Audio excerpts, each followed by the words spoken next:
இரு எண்களின் பெருக்கற் பலன் அப்படின்னா ப்ராடக்ட் ஆஃப் டூ நம்பர்ஸ் வந்து 900 மற்றும் அவ்விரு எண்களின் மீசிமா எல்சிஎம் வந்து 300 கொடுத்துட்டாங்க. நமக்கு ஹச்சிசிஎஃப் வந்து ஃபைன் பண்ண சொல்கிறாங்க.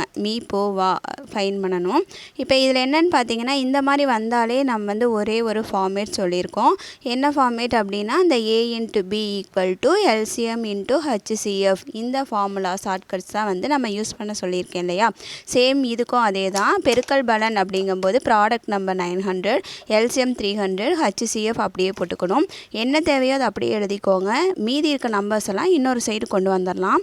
300 மல்டிபிள் இருக்கனால டிவிஷனில் எழுதிக்கணும். இப்போ 0 0 கேன்சல் ஆகிடும். இந்த 0 கேன்சல் ஆகிடும். 3 1 1 3 3 3 3 9. கீழே என்ன டேபிள் கேன்சல் பண்ணுறீங்களோ சேம் அதே டேபிள் தான் மேலேயும் கேன்சல் பண்ணணும். 3 தான் நம்ம ஆன்சர். நெக்ஸ்ட்டு வந்து இரு எண்களின் மீப்போவா ஹச்சிசிஎஃப் 23 மீசிமா வந்து ஃபேக்டர் வந்து 13 14 கொடுத்துட்டாங்க. லார்ஜஸ்ட் நம்பர் ஃபைன் பண்ண சொல்கிறாங்க. இப்போ லார்ஜஸ்ட் நம்பர் அப்படி ஃபைன் பண்ண சொன்னாங்க அப்படின்னா நமக்கு வந்து என்னென்ன இருக்கோ அதெல்லாம் போட்டுக்கலாம். எல்சிஎம் வந்து 2 ஃபேக்டர்ஸ் இருக்குது. அடுத்தது ஹச்சிசிஎஃப் வேல்யூ இருக்குது. இதை தான் நம்ம யூஸ் பண்ண போகிறோம்.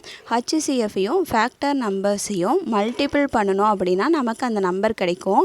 பட் இதில் பெரிய எண் அப்படிங்கிறதுனால 14ங்கிறது தான் நமக்கு பெரிய எண். ஸோ அதனுடைய மல்டிப்ளிகேஷன் ஆன்சர் தான் நம்மளுடைய ஆன்சர். இதே சிறிய எண் கேட்டாங்கன்னா 13 மல்டிபிள் பண்ணி அந்த ஆன்சரை நம்ம வந்து ஆன்சரில் போட்டுக்கலாம். இப்போ நெக்ஸ்ட்டு என்ன அப்படின்னு பார்த்தீங்கன்னா இரு எண்களின் கூடுதல் அப்படின்னா sum of the two numbers வந்து 55. அவற்றினுடைய மீப்போ ஹச்சிசிஎஃப் கொடுத்துட்டாங்க. அதே மாதிரி எல்சிஎம் கொடுத்துட்டாங்க. அவ்வெண்களினுடைய தலைகீழ் கூடுதல். தலைகீழ் கூடுதல்னா ரெசிப்ரோக்கல் அப்படின்னு அர்த்தம். இப்போ என்ன ஃபைன் பண்ணோம் அப்படின்னா இரு எண்களின் கூடுதல் அப்படின்னா ஏ ப்ளஸ் பின்னு வச்சுக்கலாம். அது வந்து 55.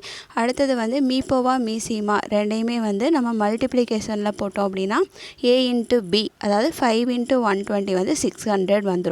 இதனுடைய ஷார்ட்கட் ஃபார்முலா என்ன அப்படின்னா A plus B divided by A into B அதாவது ரெண்டையும் நம்ம டிவைட் பண்ணோன்னா நமக்கான ஆன்சர் டைரெக்டாகவே ஃபைன் பண்ணிடலாம்.